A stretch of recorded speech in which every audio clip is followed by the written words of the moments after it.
everyone, my name is Stacy and I'm back again to do a little bit of kitchen science. I know you're here for wriggling gummy worms, but I have to tell you that I did the wriggling gummy worm experiment about 5 times. I changed the variables. I did everything I could think of. I hypothesized like crazy, and I could not make the gummy worms dance. I even tried 2 different kinds of gummy worms. So what I'm going to do is I'm going to do a different experiment, sort of. It's the same ingredients, but something different will happen. We are going to actually blow up. Somebody stole the glove. Here it is. Hold on. I'm back. We are going to blow up this glove because of the 2 ingredients that we're going to mix, and it's going to be really cool. And then after I do this experiment, I'm going to show you someone doing the gummy bear experiment, gummy worm experiment, who actually got the intended results. And if you want to, on your own, try to blow up a glove, or you could use a balloon.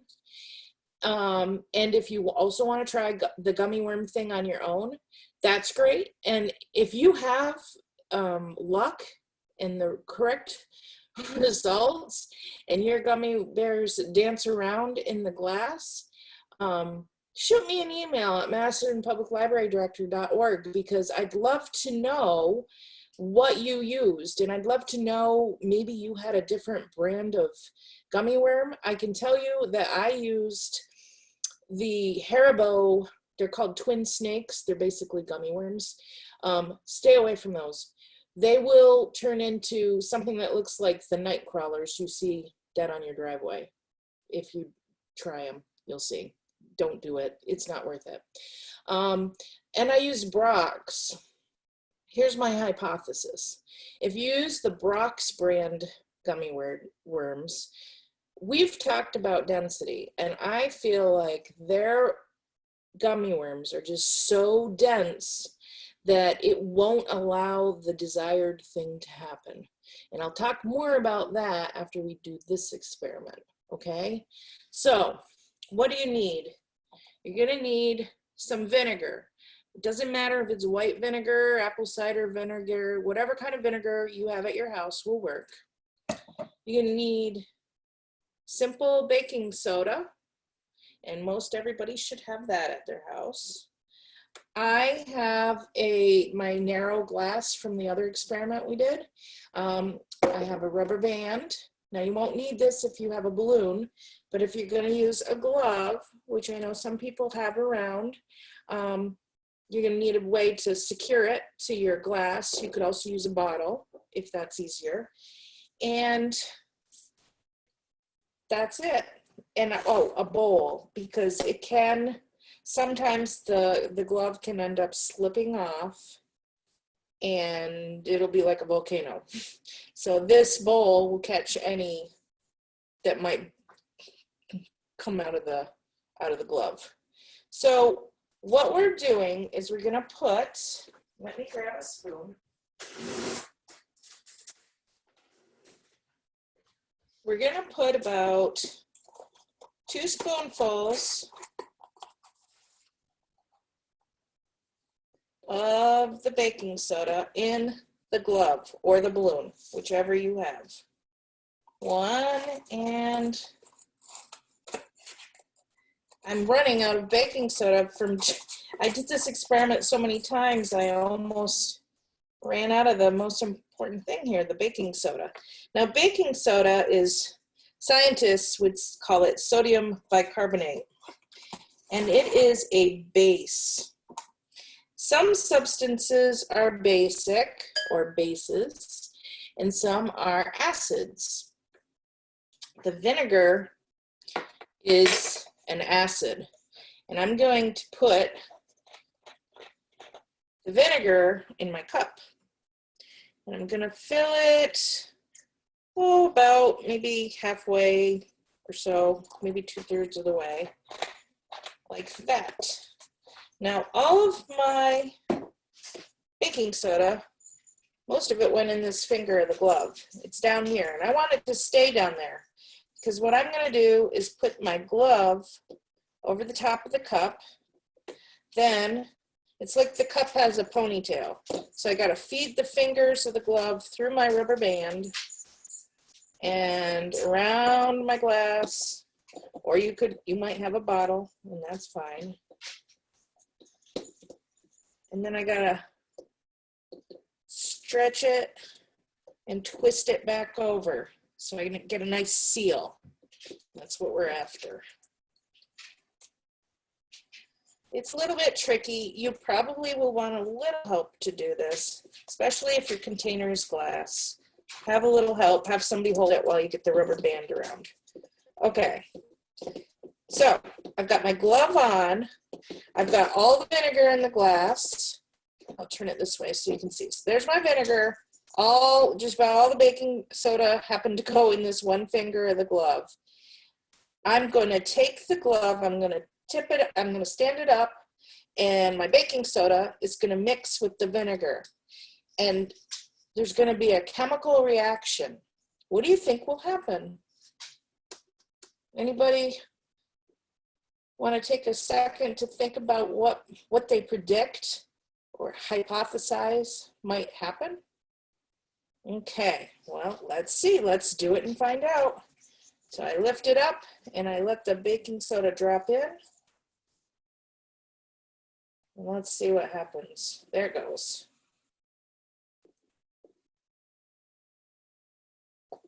Whoa! What's happening?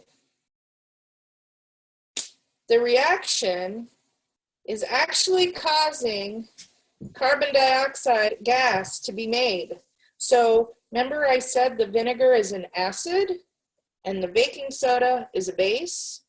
When you mix an acid and a base together, there's a chemical reaction that happens.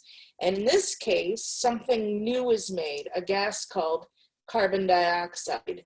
And because we've trapped the gas that gets made, it goes up into the glove and it blows it up. So this glove is filled with a lot of carbon dioxide gas. The same thing should happen if you actually have a balloon at home and you'd rather use a balloon. You can blow up a balloon with this experiment. And all it was is about half a glass of vinegar and a couple of tablespoons of baking soda.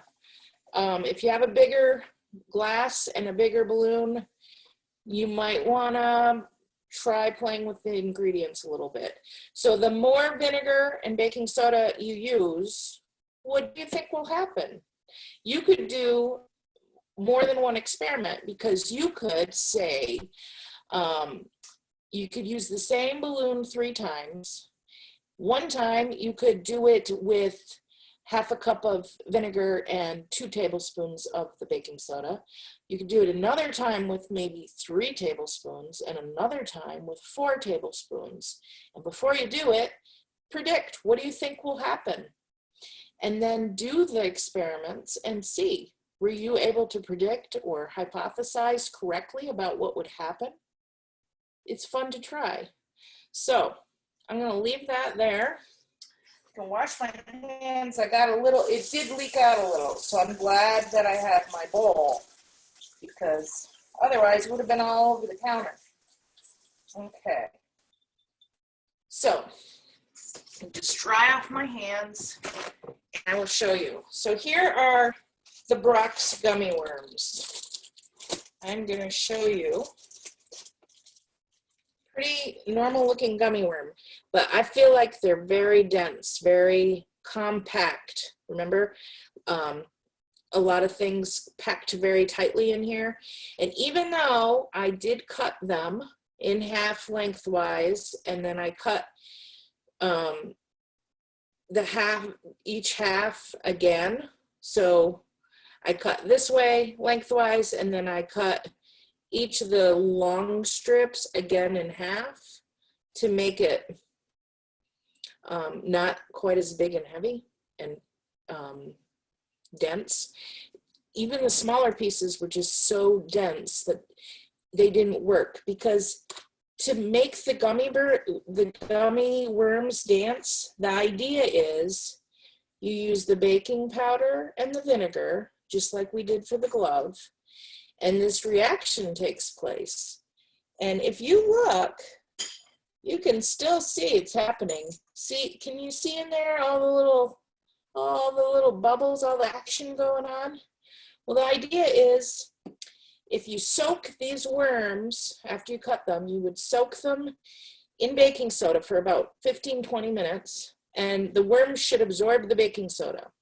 Then you drop your worms into about half a glass of vinegar, and the worms, because they're full of baking soda, they should have a reaction in the vinegar and make carbon dioxide gas. And you know what? They do, but they just sit there at the bottom, and for me, they don't dance. The idea is that the little carbonation bubbles, and by the way, the carbonation bubbles, it's the same idea as what you see in your soda pop at home. If you drink soda pop and all the little bubbles, that's what that is. So the little bubbles are supposed to lift up the worms and make them sort of dance around in the liquid. I'm going to show you how it's supposed to look. But I think my worms are just too dense and it didn't work. But maybe you'll try it. Maybe my hypothesis is, if you can find a different kind of gummy worm that isn't as dense. So don't buy Haribo and don't buy Barag's. Maybe your gummy worms will be able to dance. But let me share my screen with you so I can show you the experiment done by someone else. And you can at least see how it was supposed to turn out, because if you can get it to work, oops, it's pretty neat. I'm in a whiteboard again. How does this keep happening to me? Okay, here we go. I'll make it big. And these people did it, and they had a great result. So here we go. It's only a little under a minute to watch.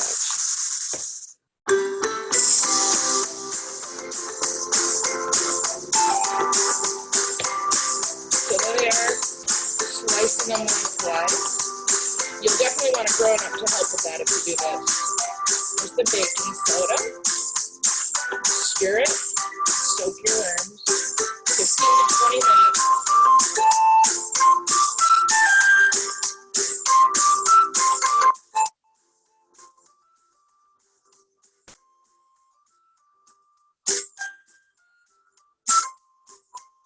Oh, who cares? Mine did not do that.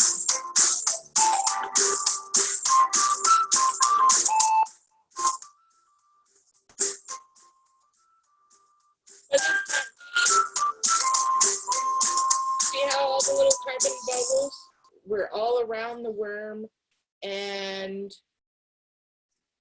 they were making it look like